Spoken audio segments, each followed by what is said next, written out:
Hello, welcome back to my channel, or welcome if you haven't been here before, and if you have been here before, welcome back to the desk corner, which is a Halloween desk corner right now. Of course, I have my jack-o'-lantern, and today's video is another Halloween related video. So last year I did Inktober, and there was one particular drawing that a couple of people wanted me to redraw, and I did mention I wanted to do that as well in one of my other videos, and that is a black widow spider that I drew in pen. So today I'm going to attempt to revisit that and sort of recreate that drawing with ink because I haven't done Inktober or Drawtober or anything this year, and I still wanted to do a couple of ink drawings since I had so much fun with it last year, and since I don't have time to do the entire Drawtober this year, I still wanted to do a couple drawings. So let's go ahead and get into that as I think about how I'm going to recreate this Black Widow spider and also how I'm going to stare at the reference photo for more than 5 minutes. Alright you guys, so here is the spider from last year. Just ignore this up here. I am pretty sure it was in my dream last night, but we're just gonna ignore that.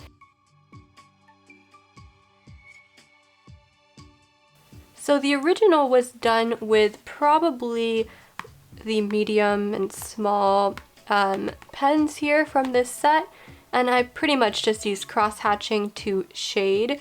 Of course, some areas were too small to even do that, but if you look closely, some of the detailing is some messy cross-hatching, and then I left the red spot blank because of course I was doing black and white.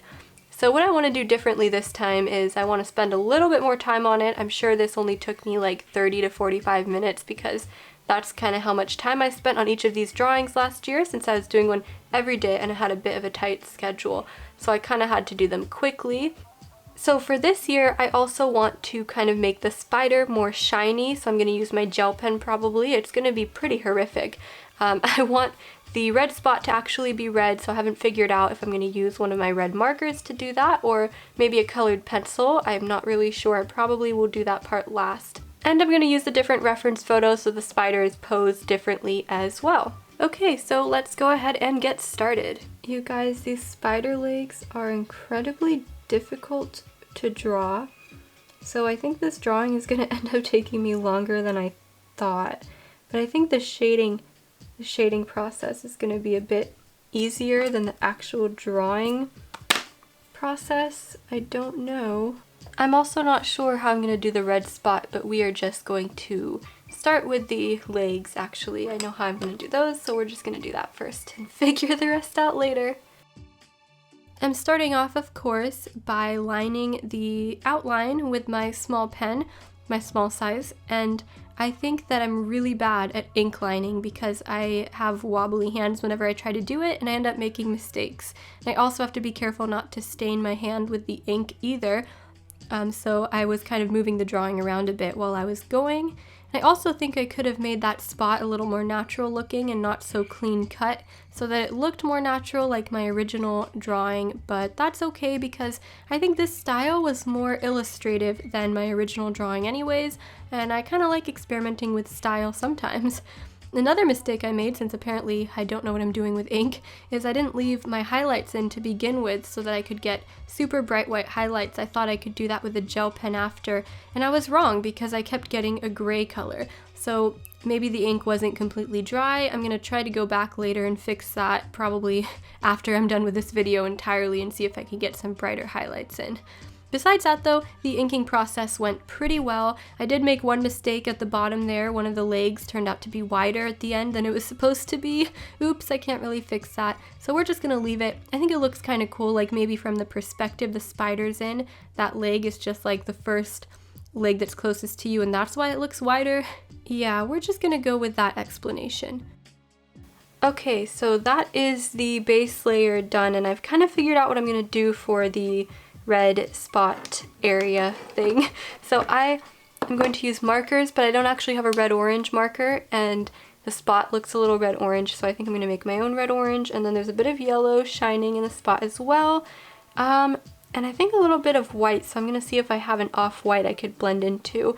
And this could be a disaster, but it doesn't really matter because I can fix it with colored pencils after, which is what I'm planning to do, is go in with colored pencils and gel pens after this and just fix any of these mistakes that I've made.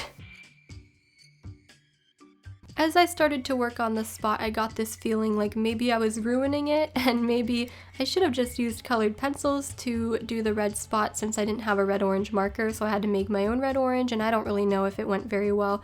But I guess I just wanted the spot to be as bright as the ink, or does that make sense? I wanted it to match, and I didn't want to do colored pencil because I was worried I wouldn't get it to be bright enough or opaque enough. But now looking back on it, I probably should have used colored pencil instead, but that's okay. And this is where I discovered that the gel pen went over like gray because the ink hadn't dried enough. But some of the highlights on the spider were supposed to be gray, so I just kind of started adding a bunch of highlights. Because you can't add a colored pencil over ink and have it show up successfully, so it's not like I could do gray colored pencil. I do think I might have overdone it on some of the highlights though, which is why this turned out to be more of an illustration piece rather than completely realistic, though it does have realism in it. It just didn't turn out quite as realistic as I was hoping. Then you can see me trying to fix the red spot with my colored pencils, but it's a little too late to fix that. It just looks a little too uniform and perfect looking, whereas I'm sure on the real spider there's a bit more variation. I also didn't leave a bright enough highlight, but I think I'm going to go in and kind of fix that later.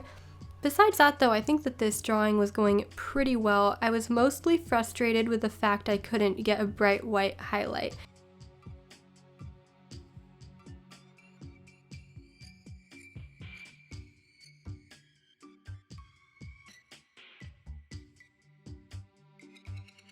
Okay, so I'm going to let the ink dry for a bit so I can add in some details because it's too wet for me to add some bright white detailing. I think that one thing that would have been really cool would be to have done this on toned gray, and I think I mentioned this at the end of the video, I'm not sure, but I think toned gray paper would be awesome because then you could do the white spider web in the background. And I do have toned tan paper, but that wasn't really my first choice for this drawing, so I might look into investing in some toned gray paper eventually because that actually really does interest me. I'm not sure, do you think I overdid it on the highlights? I was really trying to show how much reflection there was and how shiny the spider is, but I didn't really get the shine that I was hoping to get because all my highlights turned out to be dull and gray, which again is why I want to try and fix this in my drawing now that the ink has dried completely, but that was one aspect of the drawing I was upset with. The rest of it I think turned out pretty good. Even the red spot didn't turn out as bad as I thought. Definitely more of an illustration piece, I guess, than a completely hyper-realistic drawing, but it still looks somewhat realistic, so I think I am happy with it, and it's kind of a Halloween-esque feel to it as well, which is kind of what I was going for. And doing this drawing in a different style than my previous Inktober one was sort of the point of doing it anyway, so I'm really happy that at least I went and redid this one and put some of my supplies to use that I don't actually use that often. Oh, you can also see me attempting to use a white colored pencil and completely failing because it's ink, although I think I got a little bit of the red in on some of the highlights around the spot. Okay, I think it's fair to call this one done now. I'm going to compare it to last year's, which was obviously done in a completely different style. I didn't add the red spot. Not really sure if the red spot turned out how I wanted it to, but I think that overall this drawing is cool. Maybe it's a little bit less scary. Actually, they're both scary. I'm no expert in ink, so I'm learning as I'm going here. I think I need to buy a new one of these gel pens because it's my favorite one. But anyways, which one was your favorite style? Last year's style from Inktober or this year's style? I'd be curious to know what you guys thought. I almost wish I had a toned gray paper to do this on so I could do like a white spider web around it. That would be pretty cool, but that might be something I might consider getting in the future.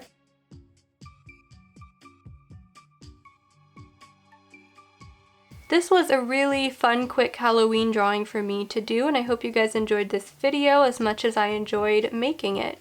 Thank you guys so much for watching today's video. If you haven't seen my other spooky Halloween videos and you like that type of video, I have a bunch, so it would be great if you would check those ones out as well. I think that you would enjoy them. And I think that's it. I will see you guys in the next video. Don't forget to leave a comment and let me know what you thought of this drawing. And thank you guys again so much for watching. Bye guys!